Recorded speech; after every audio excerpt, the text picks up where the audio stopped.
চলে আসলাম দাউদকান্দি গাড়ি একটা ভাড়া নেওয়ার জন্য চট্টগ্রাম যাবো। যাক ভাড়া কমপ্লিট হয়ে গেল। এখন গাড়ি পেলোডার দিয়ে লোড করতেছি।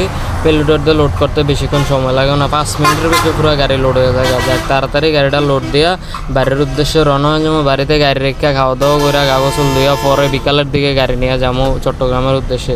মাল একটু ওভার ছিল, ওভার মালটা হালাইছে। এখন আইয়া গাড়িতে বাড়ি দিয়ে বৃষ্টি হইতেছে।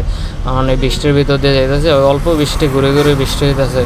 যাক বিকাল হয়ে গেল, বিকালে গাড়ির কাছে আইলাম। আইয়া এখন চাক্কা টাক্কা ধুইয়া সব কিছু কমপ্লিট ইয়া করে গাড়ি নিয়ে পাম্পেতে বাইর হয়ে যাবো। এখন গাড়ি ব্যাগে দিতেছি, ব্যাগে দিয়ে গাড়ি নিয়ে পাম্পেতে বাইর হইয়া চট্টগ্রামের উদ্দেশ্যে রওনা হয়ে যাবো। তেল নেমু, গাড়িতে তেল একদম নাই।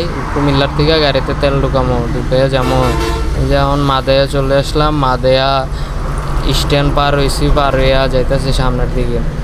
ওয়েদারটা অনেক ভালো, তাই একটা ভিডিও নিলাম। এখন চান্দিনা ইয়া দেখি একটা হাইএক্স চাক্কা খুল্লা ফুরে আছে গা। এখন চাক্কা খুল্লা ফুরে আছে গা, এই কারণে রাস্তা পুরা জাম লাগিয়ে গেছে। এখন যাক কিচ্ছু করার নাই, ভাইটা অনেক কষ্ট করতেছে। কষ্ট করে গাড়ি ঘোড়া সিঙ্গেল দিয়ে পার করে দিতেছে, হয়তো মেকানিক আইতেছে ঠিক করার জন্য। দেখতে দেখতে চান্দিনা পার হয়ে চলে আসলাম ক্যান্টনমেন্ট স্ট্যান্ডে। ইয়া দেখি হালকা একটু জামজট, যাক অসুবিধা নেই, আস্তে আস্তে ঠেললা সামনের দিকে যাইতেছি। জামজট পার হয়ে এই যে চলতে চলতে কোটবাড়ি বিশ্ব রোড চলে আসলাম বিসমিল্লাহ পাম্পে। এই বিসমিল্লাহ পাম্পের থেকে আমি সবসময় তেল নিই। এই পাম্পের তেলের মাপকাঠি সব কিছু ঠিক আছে, সেই জন্য সবসময় এই পাম্পের থেকে আমার তেল নেওয়া হয়।